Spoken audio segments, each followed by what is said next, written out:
Y'all seen that thing Stephen A did today? Wait, what do you do? So first of all, rest in peace to Kobe.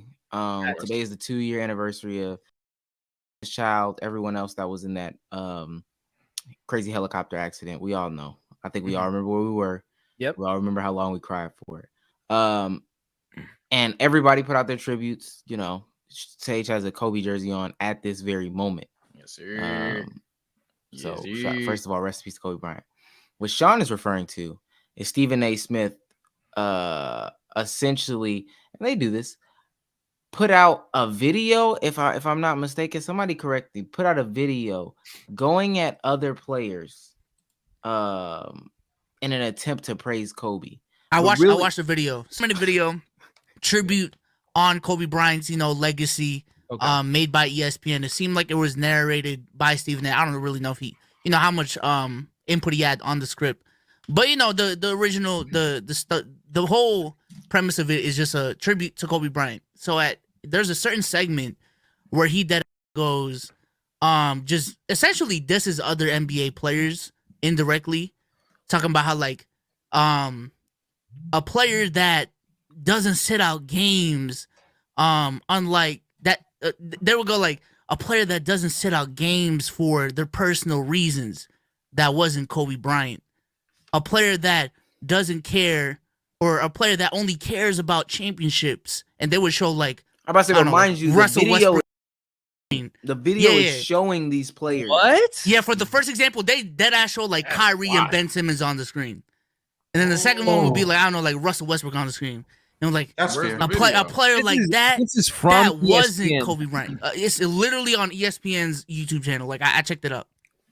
It was absolutely insane. I feel like these niggas are so miserable. First of all, honestly, looking at the whole video, the comment section wasn't as bad as on Twitter, because Twitter deadass just took that segment out and just uploaded that. So it lacked a little bit of context, but that segment was still that was crazy. That was crazy.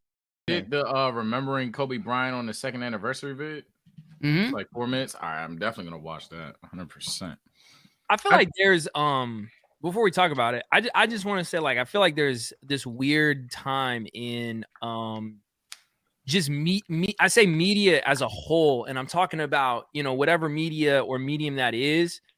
As a whole, there's sectors, in my opinion, or tiers, right? Where there's the mainstream media, there's the YouTube, Twitch, whatever, there's social media, right? All those different tiers. I feel like mainstream media is caught, and you guys can, disagree with me for sure, but I feel like they're caught in a weird situation where they don't they're almost trying to follow the trends off of what social media and YouTube and Twitch are setting, and trying to find their niche in kind of relating to this generation in media. And I feel like they've just gotten to a point where they just take out, they've just seen that, okay, Stephen A or Skip or Shannon, whatever these shows are that create these crazy narratives, that's what's getting the most drama and the most pull. So we'll just let them do whatever they want to. And so now, where ESPN and these sports shows have been about releasing information, they're more so now about releasing just clickbait pieces and defamation on players, and I don't know. It just feels weird that every single time I turn on ESPN, it's just a reaction on a negative or a positive to a player, rather than giving actual sports opinions. I feel like the problem is go ahead. No, go ahead. I was just gonna say I don't know what that problem is, but it feels to me like that's where we're at in sports media right now. I feel like the problem is just more so a need of oversaturation of content.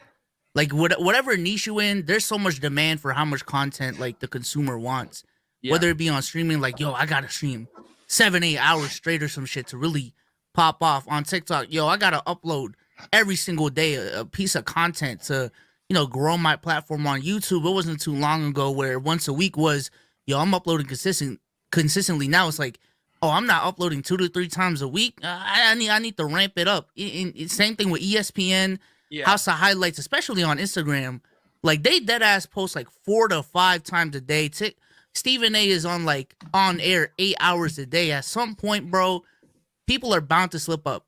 It's human nature. At some point, I have an opinion that's just floating in my mind. I think it's gonna generate views right now. Let me just say it. Yeah. You know what I'm saying? I don't really have basis for it.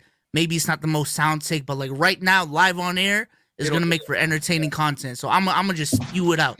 I think that's really the big problem.